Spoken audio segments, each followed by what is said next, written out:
POV, what happens when you ignore your mental health in 2026? You wake up at 6:47 a.m. Your phone is already buzzing. 47 notifications.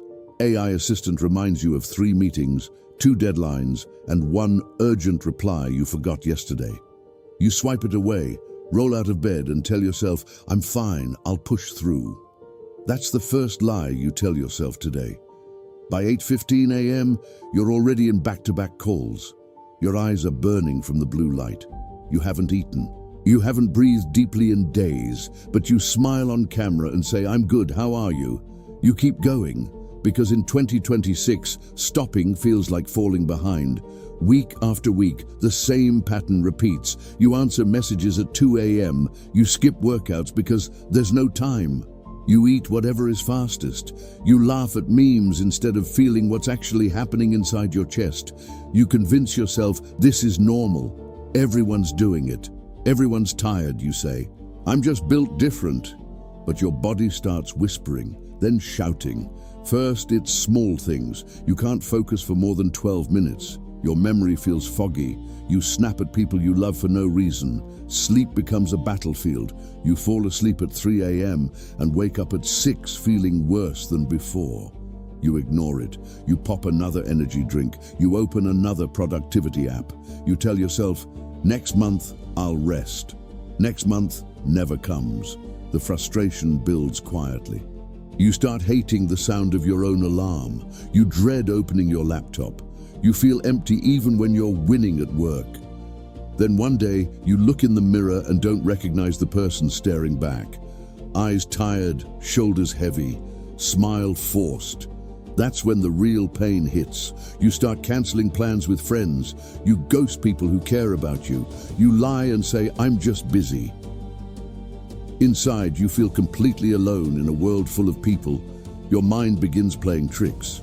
Small things feel massive. A normal email feels like an attack. A quiet evening feels like failure.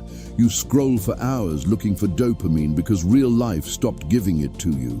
This is what ignoring your mental health actually looks like in 2026. Not a dramatic breakdown on the floor, just a slow, silent disappearance of who you used to be. Until the breaking point arrives. One random Tuesday, you're in the middle of a meeting.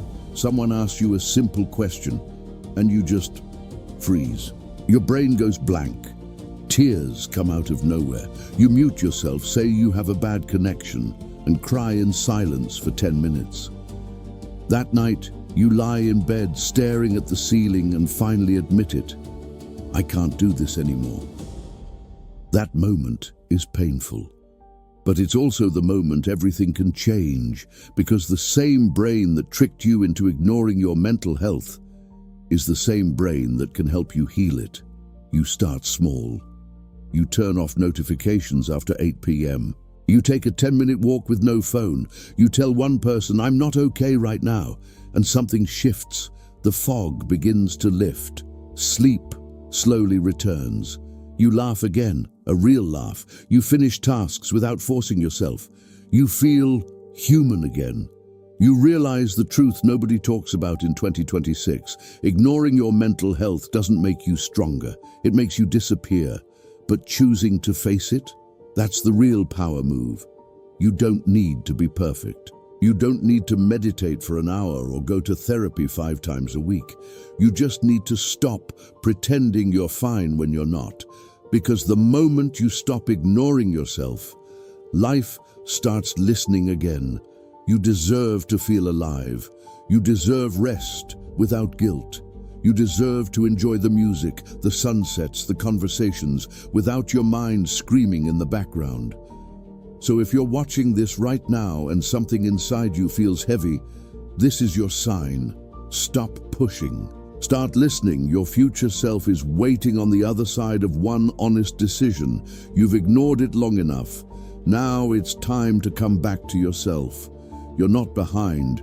You're not broken. You're just tired. And tired hearts can still heal.